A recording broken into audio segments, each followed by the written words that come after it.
আমরা জাতীয় সংসদে যে আইনের প্রত্যাশা করি সেটির দৃশ্যমান কোনো উন্নতি আমরা আমাদের জায়গা থেকে এখনো প্রত্যক্ষ করিনি।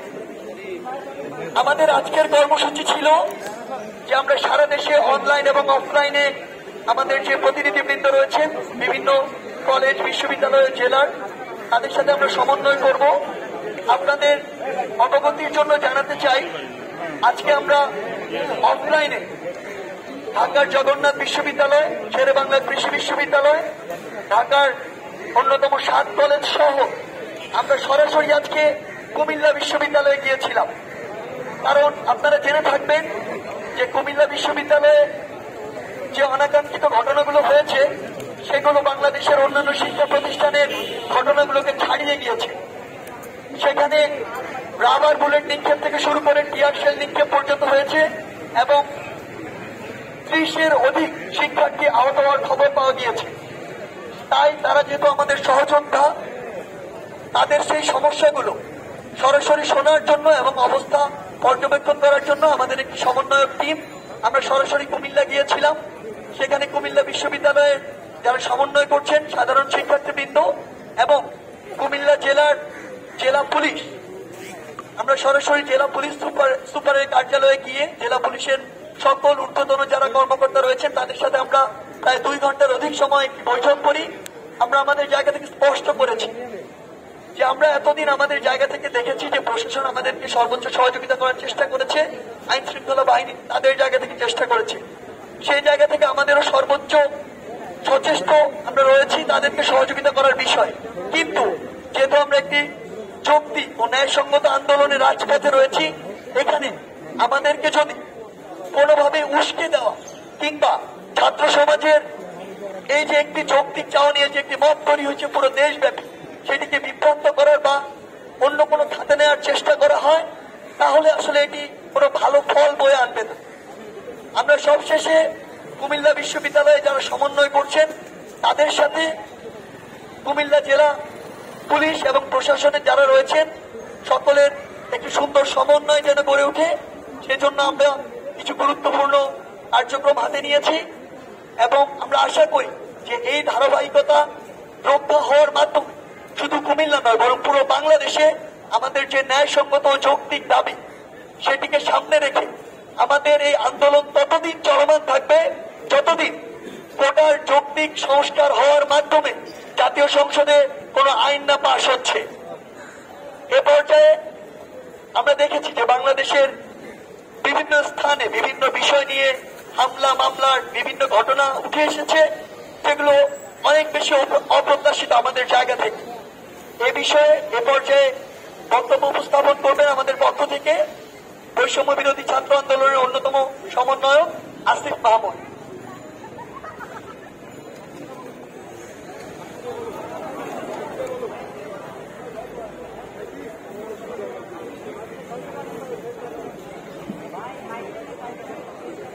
একজন কথা বললেই তো এতজন কথা বলবে।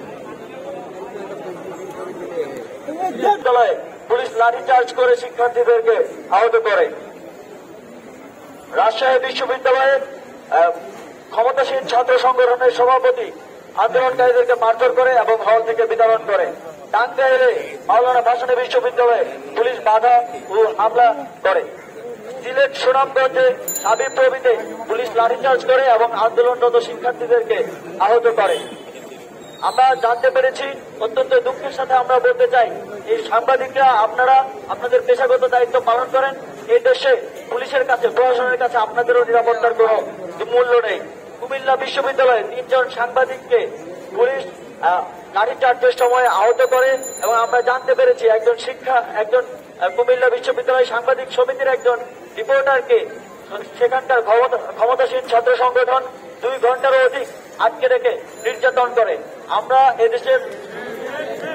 এদেশের ফ্রিডম অফ স্পিচ, সাংবাদিকদের যে সংবাদ প্রকাশের স্বাধীনতা, সেই স্বাধীনতা ক্ষুণ্ণ হতে দেখছি এবং ছাত্র সমাজ গভীর উদ্বেগ প্রকাশ করছে।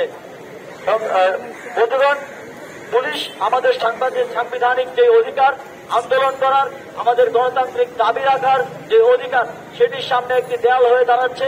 আমরা উদ্বেগ প্রকাশ করছি যে আমরা এদেশের নাগরিক হিসেবে আমাদের যে সংবিধান, আমাদের যে রাষ্ট্রের মূল ভিত্তি, সেটিকে মান্য করতে পারছি কিনা সেটি নিশ্চিত করার দায়িত্ব রাষ্ট্রের ছিল, কিন্তু আমরা দেখতে পাচ্ছি এটিতে যথেষ্ট বিঘ্ন ঘটছে। বন্ধুগণ, আমরা কিন্তু গত 1 জুলাই থেকে দীর্ঘদিন খুবই সৌহার্দ্যপূর্ণ ভাবে পুলিশের সাথে সম্পর্ক রেখেছি এবং তাদের সাথে আমাদের আন্দোলনরত শিক্ষার্থীদের কোনো প্রকার ফেস টু ফেস হামলা কিংবা সংঘাতের ঘটনা ঘটেনি। আমরা আমাদের আন্দোলন সুশৃঙ্খল ভাবে প্রমাণ করেছি। করে নিয়ে এসে ক্যাম্পাসে বহারা দিল এবং স্বরাষ্ট্রমন্ত্রী আমাদের আন্দোলনের বিরুদ্ধে অবস্থান নিলেন। তখনই পুলিশ ছাত্রদের সাংবিধানিক অধিকার, ছাত্রদের একটি সুশৃঙ্খল নিয়মতান্ত্রিক আন্দোলনে বাধা দেওয়ার মাধ্যমে উত্তেজনা উস্কে দিয়েছে। আমরা এই ঘটনার তীব্র নিন্দা ও প্রতিবাদ জানাই এবং জানিয়ে দিতে চাই শিক্ষার্থীরা ভবিষ্যতে সুশৃঙ্খল ভাবে নিয়মতান্ত্রিক ভাবে তাদের সাংবিধানিক অধিকারের প্রয়োগ করবে এবং প্রশাসনের পক্ষ থেকে আমরা সর্বোচ্চ সহযোগিতা আশা করছি।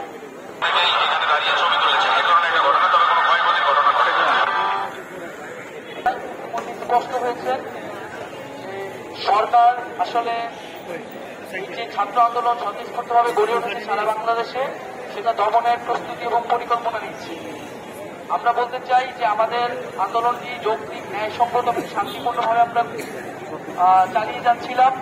সরকারের উচিত ছিল প্রথম থেকেই শিক্ষার্থীদের সাথে আলোচনার পরিস্থিতি তৈরি করা এবং দৃশ্যমান পদক্ষেপের মাধ্যমে এই গোটা সমস্যার সংকট নিরসন করা, কিন্তু সরকার সেটি না করে এখন আন্দোলনকে আইন শৃঙ্খলা বাহিনী এবং বিশ্ববিদ্যালয় প্রশাসন, সরকার দলীয় ছাত্র সংগঠন এবং নানান শক্তির মাধ্যমে এই আন্দোলনকে দমনের একটি পরিকল্পনা এবং প্রস্তুতি গ্রহণ করছে। আমরা বলে দিতে চাই যে সরকারের এই ধরনের কিন্তু পরিকল্পনা সরকারের জন্যই বুমেরাং হয়ে দাঁড়াবে। আমরা 18 সালের অভিজ্ঞতা দেখেছি।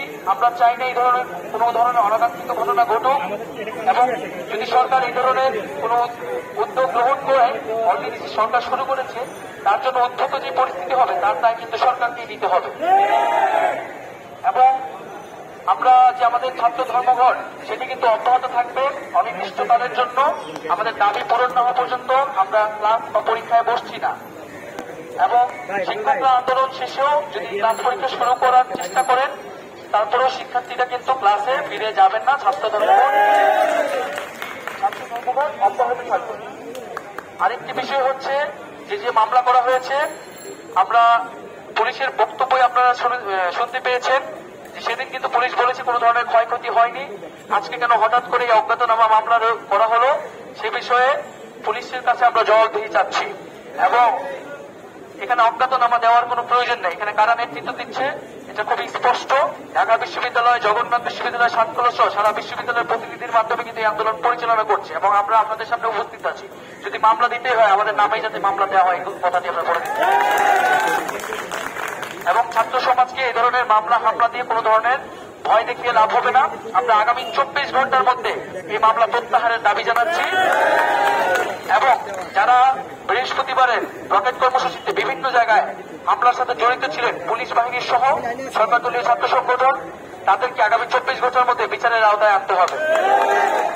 এবং আমরা উদ্বেগ প্রকাশ করছি, আমরা দেশের নাগরিক সমাজ, জনগণ এবং আন্তর্জাতিক মানবাধিকার সংগঠনের দৃষ্টি আকর্ষণ করছি যে এখানে শিক্ষার্থীদের আন্দোলনকে দমনের পরিকল্পনা করা হচ্ছে। শিক্ষার্থীদের গণতান্ত্রিক অধিকার, মানবাধিকার সংকটের মুখে পড়তে পারে। সেজন্য আমরা সকলের দৃষ্টি আকর্ষণ করছি যাতে সরকার এই ধরনের কোন ধরনের ঘটনা করার সুযোগ না পায়, সে বিষয়ে যাতে আমরা সকলেই সতর্ক এবং সচেতন থাকি। এবং আমরা বলতে চাই যে আমাদের যে আন্দোলন, সেই আন্দোলন চলবে। আমাদের কর্মসূচিতে হয়তো ভিন্নতা আসবে, কিন্তু আমরা কিন্তু মাঠে আমাদের রাজপথে আমাদের উপস্থিতি জানান দেব এবং যদি আমাদের দাবি আদায় না হয় আমরা বৃহত্তর গণ আন্দোলনের প্রস্তুতি নিচ্ছি। জনগণকে সাথে নিয়ে, সমাজের সকল শ্রেণী পেশার মানুষ, স্কুল কলেজের শিক্ষার্থী সহ সকলকে সাথে নিয়ে কিন্তু এই আমরা আন্দোলনে নামতে বাধ্য হব।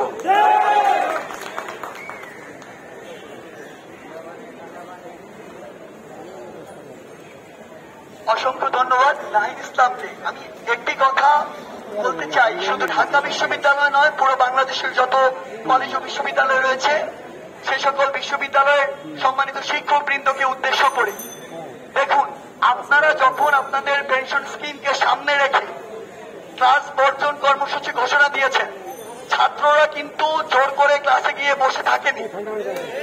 ছাত্ররা আপনাদের যৌক্তিক দাবিতে একাত্মতা ঘোষণা করেছিল, কিন্তু বরাবরই যে বিষয়টি নিয়ে বাংলাদেশের প্রত্যেকটি বিশ্ববিদ্যালয়ের শিক্ষক শিক্ষার্থীদের সম্পর্কের অবনতি এবং তাদের যে একটি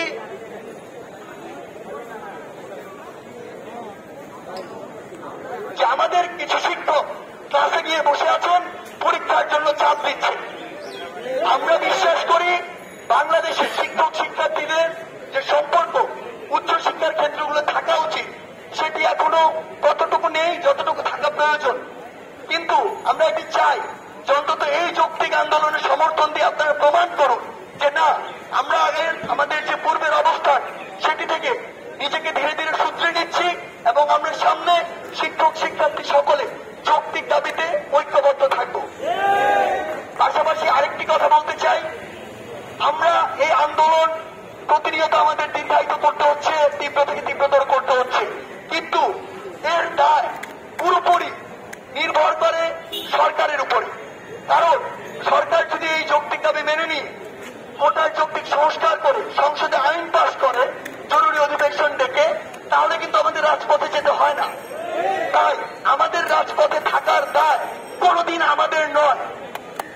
সে জায়গা থেকে বাংলাদেশ সরকারকে আমাদের জায়গা থেকে বিনীত অনুরোধ যে আপনারা ব্যবস্থা করুন, আমরা কিভাবে এবং কত দ্রুত আমাদের পড়ার টেবিলে ফিরে আসব, আমাদের এই কোটার যৌক্তিক সংস্কার করে সংসদে আপনারা আইন পাস করুন। এ পর্যায়ে আমার বৈষম্য বিরোধী ছাত্র আন্দোলনের অন্যতম সমন্বয়ক হাসনাত আব্দুল্লাহ।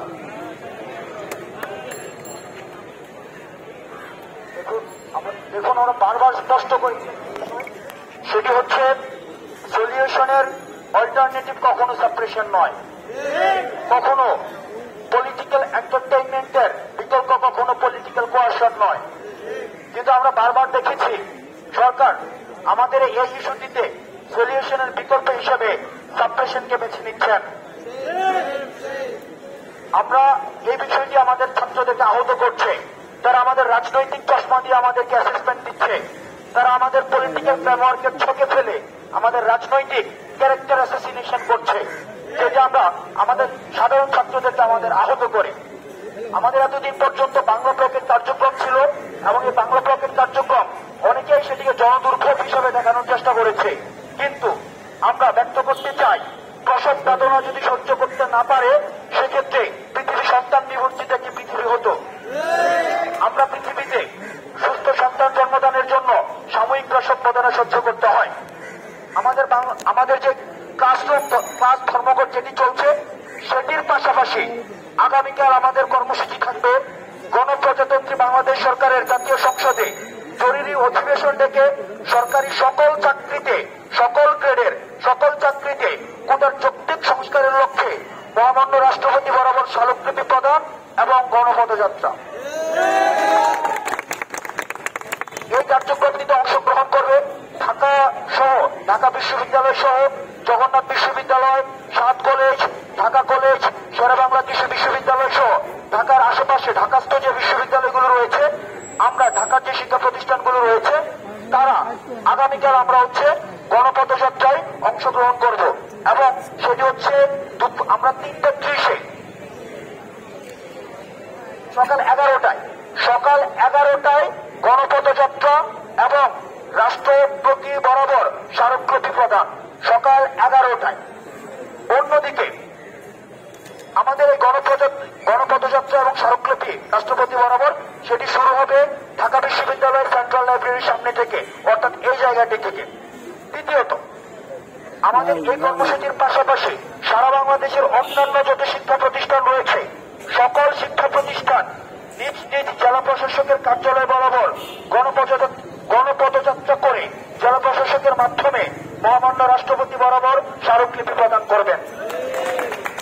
অর্থাৎ আমাদেরকে যে রাজপথে বারবার ফেলে দেওয়া হচ্ছে, আমাদেরকে রাজপথে থেকে যেতে বাধ্য করা হচ্ছে, আমরা ছাত্ররা লজিক্যাল অ্যান্ড কনস্ট্রাকটিভ সলিউশনের জন্য যতগুলো পথ প্রয়োজন আমরা ছাত্ররা সেই পথগুলো অবলম্বন করব।